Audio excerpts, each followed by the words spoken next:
Alright kids, video's a little sparse in the beginning of this. A little bit of a dangerous operation.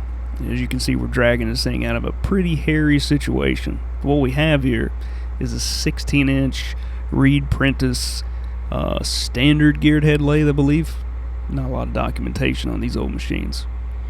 That's another foray into some stuff that I have no idea how to do, but I just felt like I needed to learn. So we're starting with this lathe. Here we are pulling it out of the shop it came from as part of an estate sale. Fortunately, my buddy Noah got a big digger truck with a boom on it, which, by the way, just barely handled this thing. My cousin Austin's brought his truck and trailer. We're going to drag this thing back to the house and hopefully get it set up. We got Noah down here. My cousin Pee-wee in the truck. He's a little panicked out. That's why it's important to never panic. But we made it this far with it, which is more than I had expected, to be perfectly honest. He's in the ditch. Burning your tires off.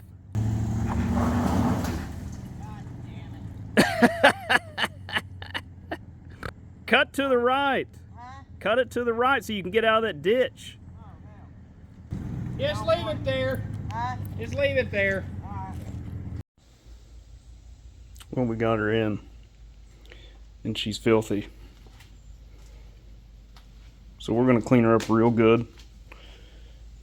Got to run the wiring for it, get some leveling feet on before we ever fire it back up. It did run before we moved it out. And I've been looking around for some serial numbers, trying to figure out an exact date, but this thing is very near 100 years old. Alright kids, so you're going to have to excuse the mess here and the glare.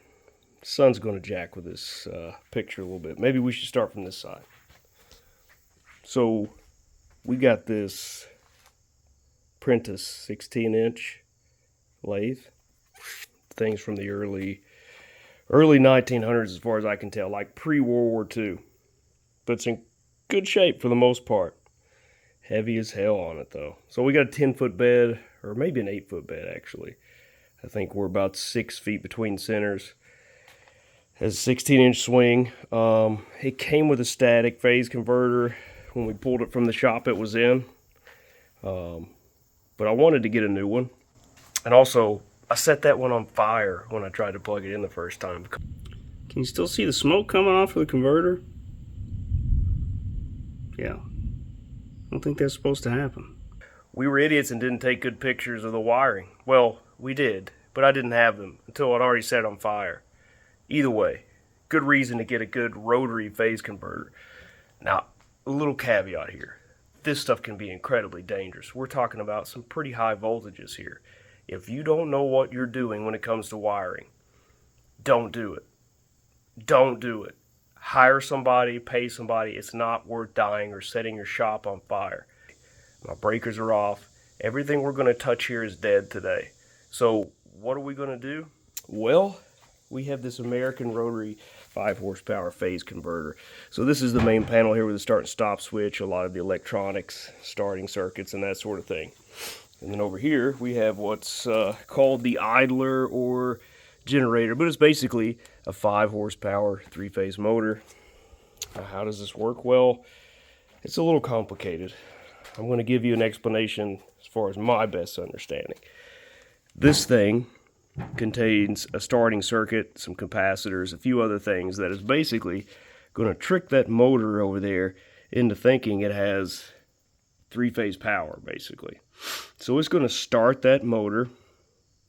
That motor is going to spin and generate an additional leg of electricity. Basically, it will generate 3 legs of electricity, but an additional leg that we can wire into this machine to make it run properly. Now, with a static phase converter, which is this box down here, really all you're getting is about 2/3 of the power, because all you're doing is tricking this motor into thinking there's 3 legs, and there's really only 2 legs of power coming in. Let's get this mounted. So we got to take these screws off of the front panel. There's 6 of them, and then we'll put that up here on the wall. We got to tear some knockouts out, that sort of thing. So as per the instructions, we're going to remove these screws. There are 6 of them, so that we can get this front panel off.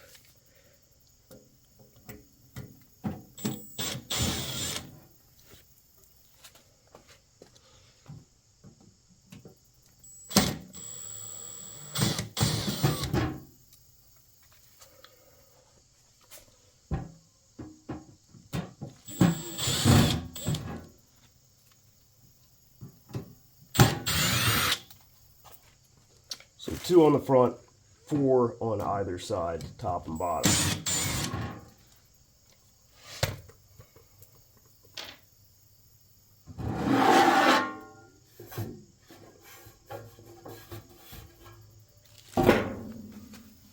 So what is all of this? I'll be honest with you, I don't know what everything is. These are capacitors. These capacitors are going to store some electricity in order to provide a consistent feed to the generator, the motor that came with this. I believe this may be the start relay. I'm not sure. Anyway, we'll look over the instructions here and see. So we got the panel off. We're going to get this mounted up. I don't know how well you can see this because of the glare, but you've got some knockouts on the top and bottom for your wiring, for your conduit, and then there are 4 knockouts here for screws to mount this to the wall. So we're going to remove some of these screw knockouts. We'll knock 4 of them out, and this is how we're going to mount it to the wall.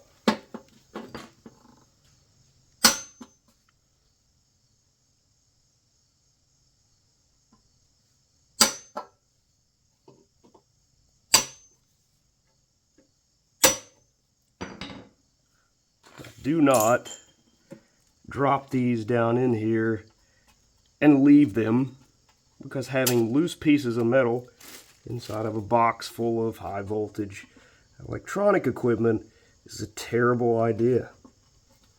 Something's going to short out and ruin your brand new phase converter, or maybe kill you, or both. We're just flipping those loose there.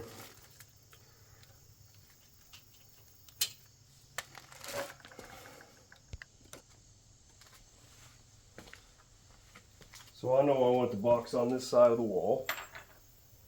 You want to use something deep, so you get into your stud, at least a couple of these into a stud, and something with a washer head on there.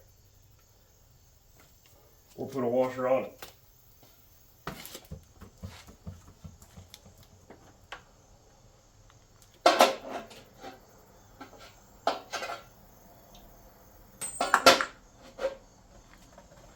And I don't know how level this has to be, but might as well do it right. So that should be over our stud there, fairly level. We'll put a screw in her, see how it goes, maybe. Yeah, this is gonna be a bitch.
those aren't in a stud. This thing isn't terribly heavy. Should be secure enough. Okay, so we got that mounted. The next step is to get the idler ready. So your instructions are going to have a chart for the minimum recommended wire size depending on the horsepower of your idler. Mine's a 5, which recommends a minimum 12 AWG, which is what we got. We've got 3 ring terminals crimped on here. You need 3 separate wires. Ideally, they'd be different colors. And you've got these bundles of wires here that are all going to be connected to these wires using a nut and bolt as per the instructions. My guess is this has something to do with vibration. It says not to use wing nuts or anything like that. So I went ahead and labeled these. Instructions recommended it. I'm a little bit of a neat freak, and so we've got these pairs labeled. There is a set 4, 5, and 6 that are going to be bolted together. These other sets I've labeled with the numbers, and then I'm going to also label the wire that they're hooked to. So the first thing we'll do is go ahead and set 4, 5, and 6 together just to get that out of the way. And these are 1/4-inch bolts. Some short 1/4-inch bolts and nuts to tie these together.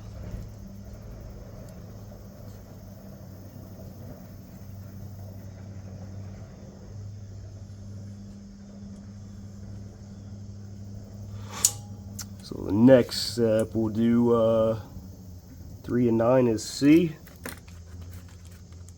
So we'll just label a wire here. Let's do the white one. Who cares? It doesn't matter. The main thing is that these correspond to the correct places when we wire it into the panel. What do you think, Zeke? You cool with that? You good with that, bro?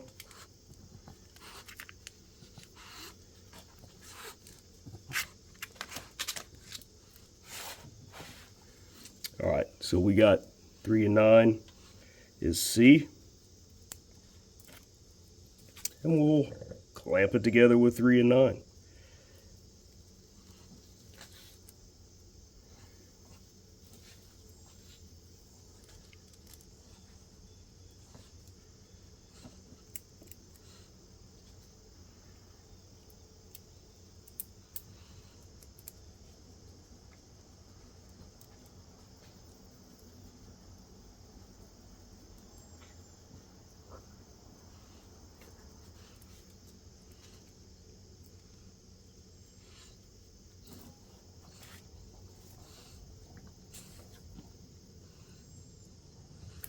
So the next label I have laying here are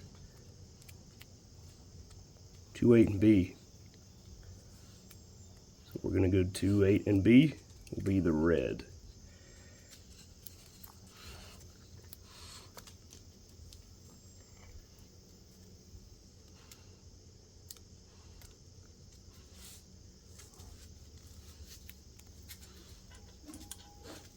Two, 8, and B.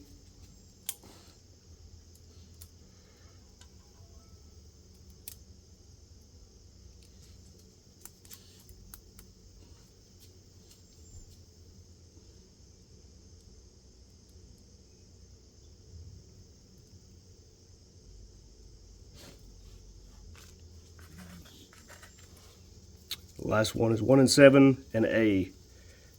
We'll make that the black wire here.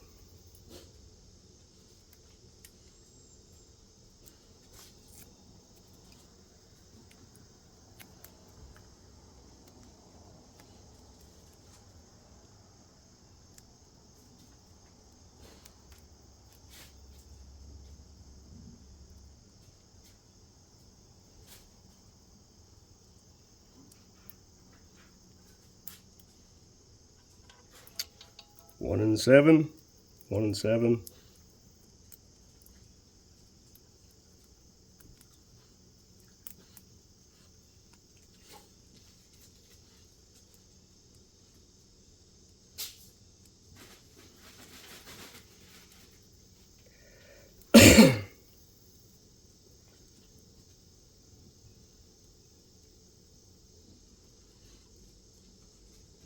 Alright, so that part's done. I'm going to tighten these down, and then we'll wrap these with some electrical tape to cover up these connections good.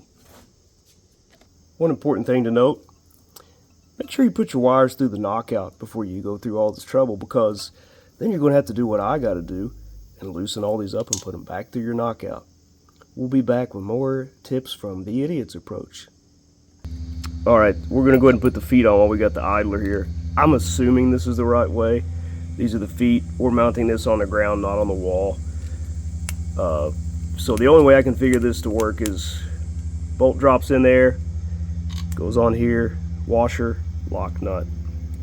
I don't know. I didn't see anything specific in the instructions. So this is how we're going to do it. We got the phase converter in. I need to secure this a little bit more. So previously there was this little switch right here on the machine that went back to this old static phase converter. We really need a magnetic 3-pulse or a 3-phase switch with some load protection. Fortunately, I had one laying around on this giant old dust collector that I'm never going to be able to use. So I took it off, and based on the little chart back here, it offers a very similar voltage, or sorry, amperes protection for the motor too. So that's an added benefit of that. So we got to wire it into the motor here. I had intended to go a little more in detail with the wiring on this, setting up the phase converter, putting the switch in, and ultimately the title of this channel should be enough disclaimer. But the last person on this earth that you need to get any kind of advice or instruction on dealing with these kind of voltages is me. So I glossed over a lot of this. I'm going to assume if you know how to do this stuff, you can do it safely. I'm not the guy to show you if you don't. And if you don't, you need to find somebody who does, because you could easily die from this, or get permanently disfigured or maimed, or all number of things. So if you don't know how to deal with the wiring, especially when it comes to these kind of voltages, find somebody who does. But ultimately, this isn't so much about instruction as it is just watching an idiot try a whole bunch of different stuff he shouldn't do. So what's next after this? Well, we got to get this thing level. It's nowhere near level.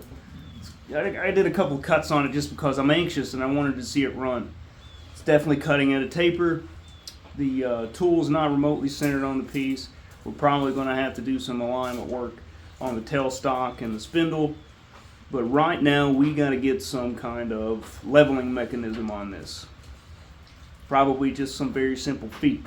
I got a plan in mind, and we're going to go over that right now.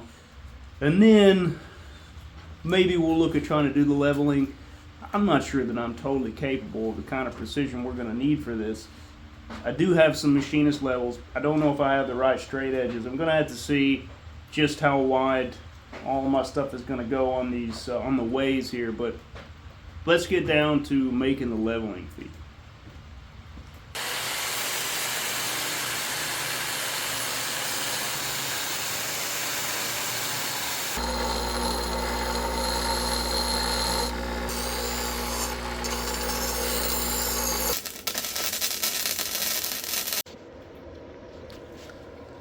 Ignore these welds. They're terrible, but they're just meant to tack this on here. So I just set this up here on its edge so we can make some marks here and down here where the other hole is, and then we'll mark this somewhere along the center here and weld these in place.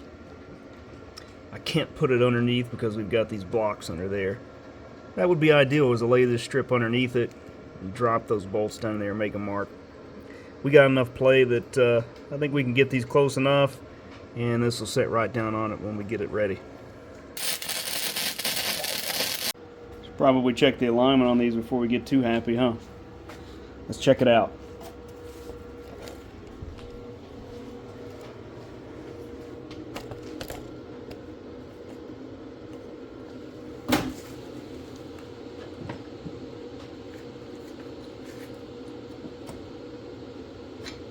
Yep.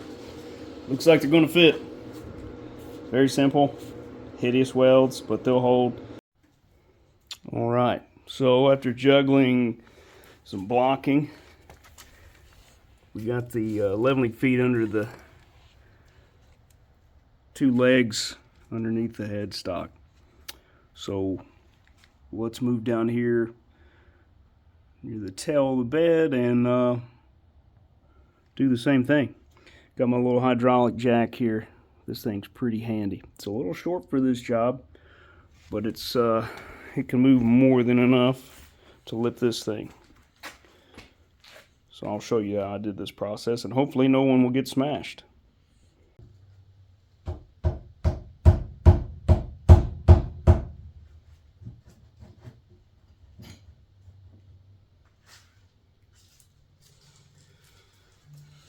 So we're going to have to do what we did last time.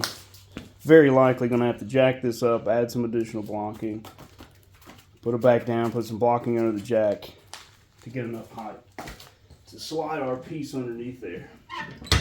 Just going to very slowly move this up. Make sure we're not tipping anything over.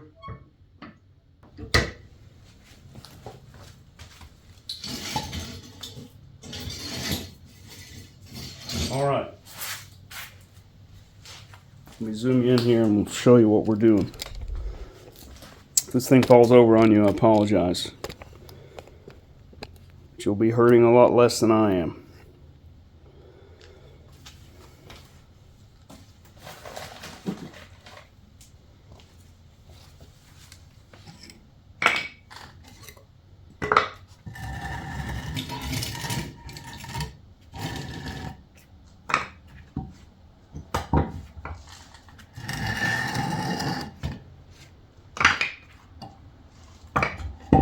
Just want to point out, if this thing comes down on my hand, that's it. We're done. My hand is done. My arm is done. So I don't recommend you do this. But sometimes you just don't have a choice.